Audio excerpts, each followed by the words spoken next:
avez vu que c'était pas très lourd. Maintenant, ce qui est intéressant, c'est le côté pratique. On interchange ce cadre avec 9 outils différents qui vont du planteur de précision au collecteur de patates, au désherbeur thermique. Tous les outils classiques du travail du sol. Ouais, mais Désherbeur thermique. à la différence qu'on apprend à les autoconstruire. Donc l'intérêt, c'est que ça, c'est accessible à tout le monde. Charles a installé sur les quais de Bordeaux son projet de ferme maraîchère autoconstruite et autonome en énergie pour montrer au plus grand nombre que c'est possible. Que le changement, il peut être radieux. Et donc nous, on est là pour aider autour de la glutamine des maraîchers à s'installer pour devenir justement des paysans radieux.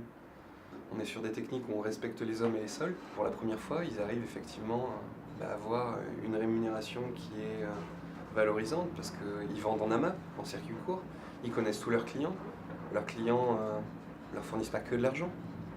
Ils leur amènent effectivement de la bonté, de la bienveillance, de la gratitude, pour faire pousser effectivement toutes ces jolies choses et leur permettre de savoir pour la première fois ce qu'ils mangent, d'où ça vient. C'est frugal, mais les gens sont radieux et nos maraîchers sont heureux parce qu'on n'a pas besoin de se connecter à l'ERDF, donc pas de système nucléaire.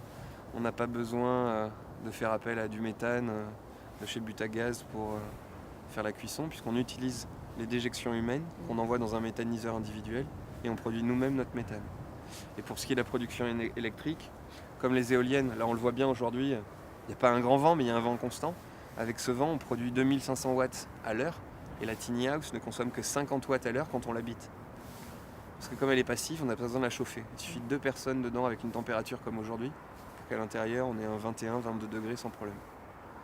Donc tout ce qu'on ne dépense pas, en fait c'est du temps de travail gagné et du coup c'est de l'art de vivre. Voilà. On est sur vraiment l'économie du sens et se poser la question de savoir pourquoi on a besoin effectivement de toujours consommer plus, grandir plus, avoir la plus grosse voiture. Voilà, on peut être bien avec peu de choses finalement. Ouais, exactement. Si on venait subventionner l'agriculture raisonnée comme on le fait avec la conventionnelle, on serait en train de créer des emplois, de l'innovation, de la recherche, ce qu'on a toujours su faire en Aquitaine avec l'aéronautique par exemple. Mais si en plus d'avoir la sylviculture et la vitivinie, on commençait à s'intéresser à des sujets essentiels comme l'alimentation locale, saine, pour nourrir le plus grand nombre. On deviendrait, au niveau mondial, on a tout en Aquitaine, en laissant place à l'intuition, au bon sens paysan, à des valeurs qu'on a complètement perdues. L'échelle de temps, elle va être très très rapide, parce que la jeune génération, plus que l'ancienne, a besoin de voir ces changements.